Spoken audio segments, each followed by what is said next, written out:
FII को राहत।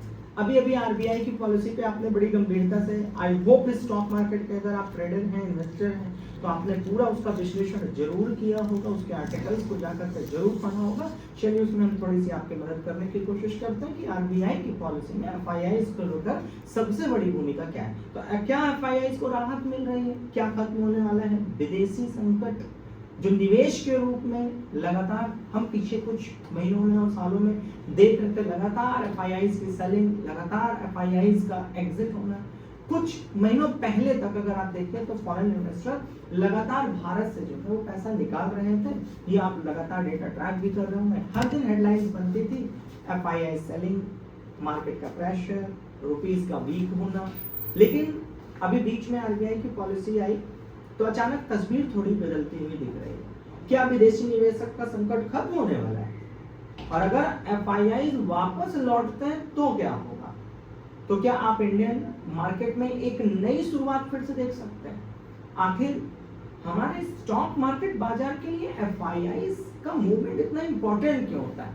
सबसे पहले इस बात को समझिए कि एफआईआई कौन होते हैं। एफआईआई माने फॉरेन इन्वेस्टर इंस्टीट्यूशन, जैसे global funds, pension funds, sovereign wealth funds, international asset managers, ये जितनी भी बड़ी बड़ी संस्थाएं हैं दुनिया भर की, जो दुनिया भर में अलग अलग निवेश करती हैं, और जब ये भारत में पैसा लगाती हैं तो उसका असर सीधा स्टॉक मार्केट में दिखता है। और हमारे यहाँ के जितने स्टॉक मार्केट के डीआईएस इन्वेस्टर हैं, उनकी पूरी पैनी नजर जो होती है वो विदेशी निवेशकों पर होता है। तो विदेशी निवेशक का संकट शुरू कैसे हुआ, पहले इस चीज को समझेंगे।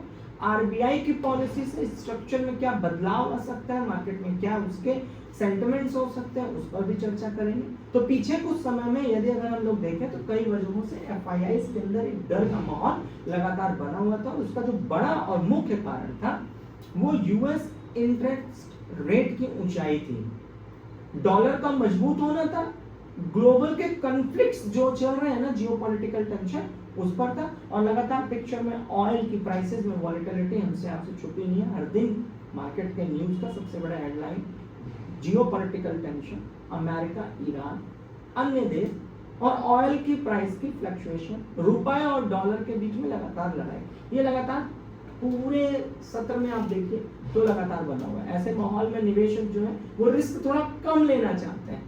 प्रॉफिट ना हो वो अलग मुद्दा है, लेकिन रिस्क जो है वो इनका मिनिमाइज जो है ये बहुत इंपॉर्टेंट है। तो अक्सर पैसा जो है वो इमर्जिंग मार्केट से निकलकर यूएस एसेट्स में चला जाता है। अब राहत के संकेत क्यों दिख रहे हैं इसको समझते हैं। यही कहानी थोड़ी सी इंटरेस्टिंग भी आपको लगेगी, क्योंकि मार्केट को उम्मीद है ना कि यूएस फेडरल रिजर्व फ्यूचर में रेट्स कम कर सकता है। इन्फ्लेशन धीरे धीरे कंट्रोल में आ रही है, इंडिया की जीडीपी ग्रोथ थोड़ी सी मजबूत हो रही है अगर आप पीछे के डेटा को कंपैरिजन करें तो। और अभी अगर कंपैरिजन करते हैं तो भाई इतना अच्छा डेटा इसलिए नहीं निकल के आ पाएगा क्योंकि इस वक्त तो पूरी तरीके से सामान्य माहौल है ही नहीं। यानी इन्वेस्टर को फिर से ग्रोथ मार्केट अट्रैक्टिव तो कर रहा है, लेकिन उसमें रणनीतियां भारत सरकार के द्वारा उठाए गए कदम भी बहुत महत्वपूर्ण रखेगा। तो इसलिए आप सभी लोगों से ये सविनय निवेदन है कि यदि अगर आप इन्वेस्टर हैं, ट्रेडर हैं, स्टॉक मार्केट में डायरेक्टली या इनडायरेक्टली पार्टिसिपेट करते हैं, तो आपको न्यूज का विश्लेषण, भारत सरकार के द्वारा उठाए गए कदम और अन्य सारी व्यवस्थाओं पर बड़ी पैनी नजर रखनी पड़ेगी। इंडिया अभी भी लोगों की पसंद है, इस बात में कोई बुराई नहीं है। ये मत देखिए कि इंडेक्स में ये चीज नीचे चली जा रही है, इंडेक्स में पूरा पीछे चली जा रही है, हम 10वें पायदान पर हैं। यार ये रेटिंग चलती रहती है हर दिन। आज 10वें नंबर पर है, अगर कोई बच्चा नहीं पढ़ रहा है अच्छा, तो क्या इसका मतलब है कि हम उसे नालायक घोषित कर दें? वो परसों अच्छा काम नहीं कर सकता? बिल्कुल कर सकता। तो ग्लोबल फंड के लिए अगर देखा जाए तो इंडिया कई वजह से अट्रैक्टिव है और लगातार सेंटिमेंट जो है उसके पॉजिटिव है। फास्ट ग्रोइंग इकोनॉमी है, इसमें कोई दो राय नहीं है। स्ट्रॉन्ग डोमेस्टिक कंजम्पशन की मार्केट है, इसमें भी कोई दो राय नहीं है। अगर इंफ्रास्ट्रक्चर की बात करें तो लगातार बूम में है, इसमें भी कोई दो राय नहीं है। मैन्युफैक्चरिंग सेक्टर में एक्सपेंशन लगातार देखने को मिल रहा है। डिजिटल इकोनॉमी ग्रोथ में लीड हो रहा है। यही सब कारण है कि ग्लोबल फंड्स इंडिया को लॉन्ग टर्म अपॉर्चुनिटी के रूप में देख रहे हैं। कमेंट और बाइट के रूप में कुछ भी कहें, लेकिन खतरा अभी खत्म नहीं हुआ। इसका मतलब मैं सिर्फ पॉजिटिव एस्पेक्ट्स की बात नहीं कर रहा हूं। अब यहाँ सबसे बड़ा ट्विस्ट ये है कि एफआईआई की वापसी की उम्मीद तो आरबीआई पॉलिसी की बात थोड़ी हो ही रही है, लेकिन रिस्क भी उतना ही मौजूद है। क्यों? क्योंकि मिडिल ईस्ट की टेंशन किसी से छुपी है क्या यार? हर दिन वही बात हो रही है। ऑयल प्राइस, ग्लोबल रिसेशन का फियर, डॉलर का मूवमेंट, रुपए का वीकनेस होना, ये बहुत बड़ा एक अहम मुद्दा बना। अगर इनमें से कोई भी फैक्टर बिगड़ता है तो सेंटिमेंट फिर उसी तरह मुंह के बल धड़ा। आम निवेशकों के लिए इसका मतलब क्या है कि एफआईआई वापस आते हैं तो लार्ज कैप के जो स्टॉक है उनको सपोर्ट मिलता है, बैंकिंग सेक्टर थोड़ा सा मजबूत होता है, मार्केट का सेंटिमेंट इंप्रूव्ड होता है। लेकिन सिर्फ एफआईआई का फ्लो देखकर अगर आप इन्वेस्टमेंट का डिसीजन ले रहे हैं तो ये तो वही बात हो गई कि जब वो एंट्री करेंगे तो थोड़ा सा अपसाइड, जैसे ही वो एक बड़े हैंडसम अमाउंट के साथ जाएंगे सटाक से मार्केट नीचे, उनके मूवमेंट को आप थोड़ी ट्रैक कर पा रहे हैं भाई। क्योंकि मार्केट हमेशा एक छोटा सा विषय थोड़ी ना है, ये बहुत सारे फैक्टर्स हैं जिससे प्रभावित होता है।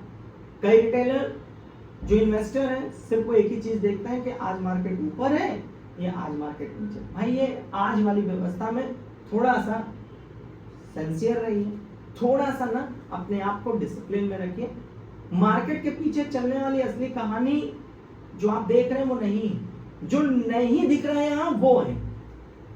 कभी भी ऑयल, कभी इंटरेस्ट रेट, कभी हजारों करोड़ रुपए का फॉरेन इन्वेस्टमेंट, यही सब हेडलाइंस में चलता है और उसी के अनुसार मार्केट में डेली हरा और लाल बन रहा है। तो सवाल ये है नहीं है कि एफआईआई ने पहले कितना पैसा निकाला और अब वो क्या कर रहे हैं। सवाल ये है कि क्या अब उनकी वापसी शुरू होने वाली है, और उसके लिए संस्था पूरी तरह डेडिकेटेड है। हम एक एक मूवमेंट पर नजर रखते हैं और आप तक सबसे पहले बाजार तक के माध्यम से न्यूज आप तक सबसे पहले पहुंचाने की कोशिश करते हैं और उसी से जुड़ा हुआ विश्लेषण अस्थाना ट्रेडिंग स्कूल के माध्यम से करता है। अगर कोई फॉरेन मनी फिर से इंडिया की तरफ मुड़ती है तो सिर्फ और सिर्फ इंडिसेस नहीं, पूरे मार्केट का कॉन्फिडेंस बदल सकता है और शायद आने वाले महीनों में सबसे बड़ी मार्केट की स्टोरी यही हो। तब तक आप पूरे इंस्टीट्यूशंस के साथ बने रहिए, विश्लेषण के साथ बने रहिए। हर दिन शाम में 7:30 बजे हम उपस्थित होते हैं लाइव मार्केट एनालिसिस में, लाइव मार्केट में, लाइव क्लास में शाम को 7:30 बजे। तो उस क्लास को ज्वाइन करना बिल्कुल मत भूलिएगा। अस्थाना ट्रेडिंग स्कूल और बाजार बैठक का टेलीग्राम चैनल और यूट्यूब सब्सक्राइब करे रखिए। हमें सोशल मीडिया के अन्य प्लेटफॉर्म पर भी आप उसी तरीके से प्यार देते रहिए। तब तक आप सभी लोग अपना ख्याल रखिए, अपने ख्याल का भी ख्याल रखिए। Thank you. God bless.